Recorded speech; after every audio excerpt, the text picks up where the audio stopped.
Hello everyone, welcome back to Just Lights. In this video we're going to be talking about this homemade Federal Signal Twin Sonic CTS light that I made. Now what I mean by that is I actually pretty much assembled this bar from the chassis up. What it was, I originally got the chassis from a guy because I really just needed the motor off of it. And the bar wasn't in super great shape. It had no lenses on it. The speaker grill was damaged pretty good. It was exposed to the elements. He lived by the coast. Everything was oxidized pretty good, and everything like that. One of the rotators felt really stiff, like it wasn't going to rotate really good. So I was just after the motor mainly.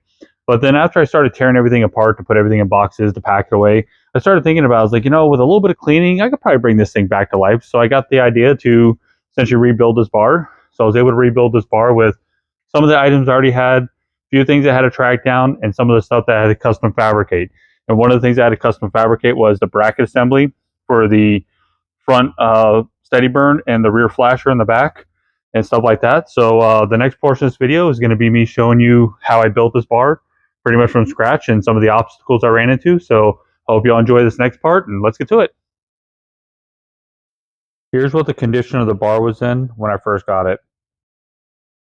Okay, so one of the first things that I wanted to do before I start really getting involved in this project is to check to see exactly the overall condition that these are in. These are, the rotator assembly platform slash, electrical contact right here, just to see exactly what the interior looks like and see if these things are nasty pitted or what's going to happen. So I went ahead and took them apart, checked inside. Everything actually looked pretty good inside. Gave everything a really good cleaning, put a bunch of fresh new grease in there, put it back together. So you see, they spin nice and free now. I think these are going to be just fine. The next step is I went ahead and took the lamp housings apart so I can take them outside, give them a good sandblasting. I'll probably spray these, maybe like a clear coat spray or something like that to kind of keep that natural look to them. I did run into a problem with this one where one of the screws didn't want to come out, so I ended up having to snap it just because it wasn't coming out no matter what I did. So I ended up just drilling it out and just slightly tapping it for a slightly bigger screw. Not going to hurt it, not a big deal. So really the next step is going to be, now that I got all that stuff done, is to take all these pieces, start putting them on the chassis, and we'll see where this goes. For those that are curious on how the slide bar operated, that part right there is the motor housing assembly, and through that bottom plate is a couple little sprockets that are connected to it. Then those chains actually connect to those sprockets and run to either end of the bar. And on the bottom side of the little turntable right there is the corresponding sprocket to hook the chain to, and what that did is that allowed the bar to run on just one motor only and generate a flash pattern. All right, so I kind of ran into my first little hurdle. After I started putting everything on, getting the mirrors, the mirrors on here, I started realizing there's no way I'm going to be able to do the steady burn on this side with the motor there because the bulb has to go here and here. So I looked at a video where a guy has one of these opened up, and I could see that the motor is on the opposite side of the bar from, like the contacts and connections and all that kind of stuff. So I'm going to essentially pull this off. I'm going to see if it comes apart to where it could be flipped, because you got this notch here, and that notch is going to have to line up with the back of the mirror and all that. So I'm going to see if I can get it apart. If it doesn't look like it's going to come apart, then I might just have to do some creativeness with it to make it work. So let me go ahead and finish pulling everything back apart and see how I'm going to make this alteration. All right, so I had success. Now I'd be lying to you if I told you that wasn't nerve-wracking, pulling those old pins out of those old gears, especially being as old as they are, without breaking them or cracking them and all that kind of stuff. So since it worked out, I should be able to mount this on the plate. I had to take the plate, that was the way it used to be, flip it over so I could put it on here like that. This will essentially go on this side over here. I'll have to switch the chains around, but then once I do that, then I can put my mirror back on, and that leaves this side open for my steady burn and my flasher. So, and then I just got to get a motor for it. So I got to say that was definitely nerve-wracking, but success. So let's go ahead and get this mounted on here. All right, so I'm at this point right now. Now this isn't fully screwed down yet because I got to pull it off because I got to run wires and all that stuff underneath there, especially once I also put the other tray in here. I just set it on here just so I can put some screws so I make sure I don't misplace anything. Now I did have one really crappy set of mirrors, but that needed to be cut because with the when they go on here, when you have that steady burn that goes on here. It can't be the full 3, it's only a 2. But I don't want to cut the only other set of good ones that I have. I mean, there's a couple of scratches on them, but I really don't want to cut the other good ones I have. So I'm just gonna find like a chrome vinyl decal, kind of deal, and I'll just cover these with those. So this way they'll still look good behind the lens. I'd rather cut those and do that to those than to destroy that other good lens. I got one of the pieces put on. You see with the spinning the gear, everything seems to be working really good.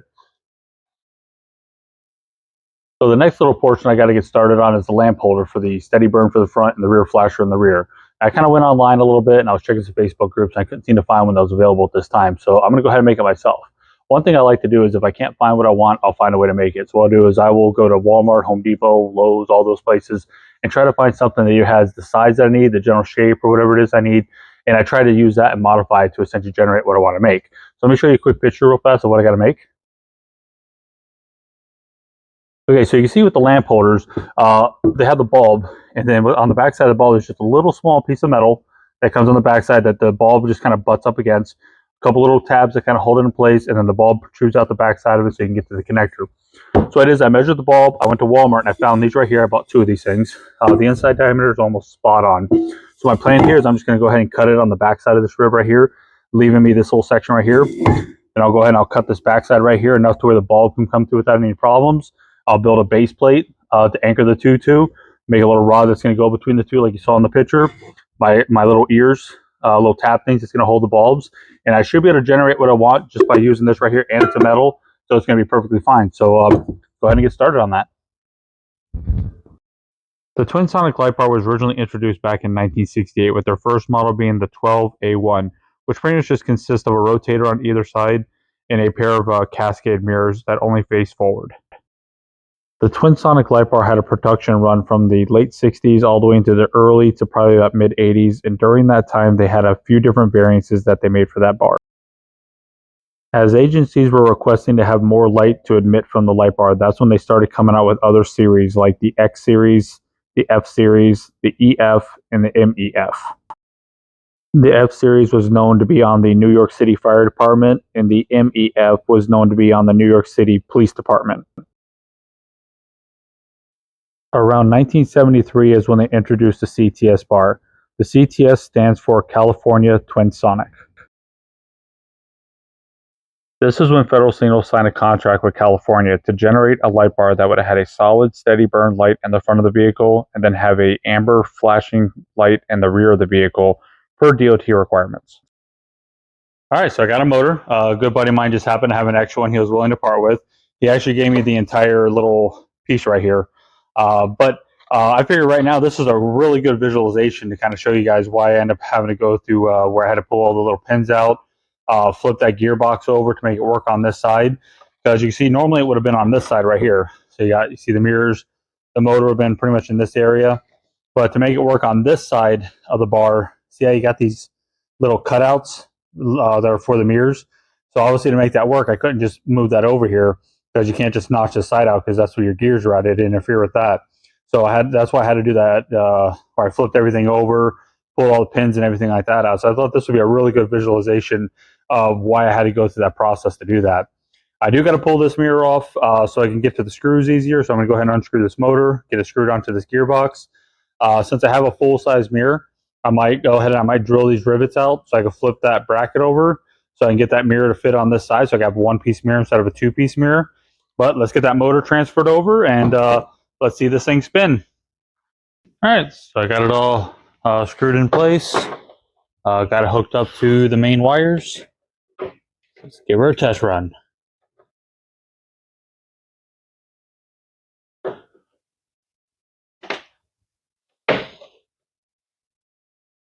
And there we go. All right, so my light bulbs have made it in. Now I picked up 10 of these. The reason why is because I need 4 to finish this bar, and I needed 4 so I could finish my 174 beacon right here. So I figured if I'm already ordering bulbs, I might as well order enough to do both those and then have a couple extras. Now these are just a 12 volt, 50 watt spot lamp. These are a halogen. Oh, sorry, I'm sorry. It's incandescent. I end up not going with the halogen style bulbs because I figured it doesn't need to be super bright. I mean, it's just for an interior display, light. So I don't need a big 100, watt light bulb shining on here. All right, now that we see that that's working, go ahead and start putting some lenses on it and start seeing what this thing is going to look like. I'll go ahead and shut it off. Okay, so here we are. We got the lenses on it. The lights are all running. Everything's looking pretty good. You can go ahead and do a 360 around the light to show you the whole thing. So right now that's actually a temporary blue lens. I didn't have a lens for the bar and I wanted to make it look complete. So I actually made that out of some regular just plexiglass. I can always publish a video of it if you guys want to see how I made it. And then once I actually find a lens for it, that's going to be swapped out. But for now, that'll work just fine.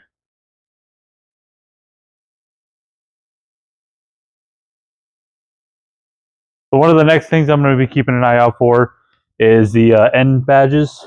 They'll say Federal Signal CTS on them. But in the meantime, I'm going to consider this bar to be done. Overall, I'm actually really happy with the way it came out.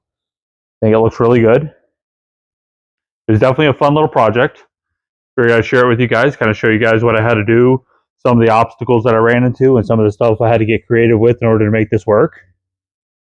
In order for me to build this bar and make it as accurate as possible, I needed a lot of information. So I needed to see a true CTS bar, or if anything, the inner workings of it. So I found this YouTuber that actually has one, and he had all the lenses taken off, and he was kind of going through it, talking about it, and that's where I got all my information, as far as like the motor placement, how the lamp holders were done, that little notch that's in the base plate, which they do actually have that notch there. I just got a little carried away on when I made mine. But when you're trying to build a light like this or build a clone or something like that, finding a video where someone actually can show you what the inside looks like or something like that is extremely helpful in order to essentially for accuracy when you're building yours. So if you actually want to see what the inside of a true CTS bar is, click on this video right here. This guy has one, talks all about it. He's very knowledgeable when it comes to the twin sonics and the aerodynamics. So if you have time, check it out. Outside of that, I appreciate you guys watching this video, and we'll see you on the next one.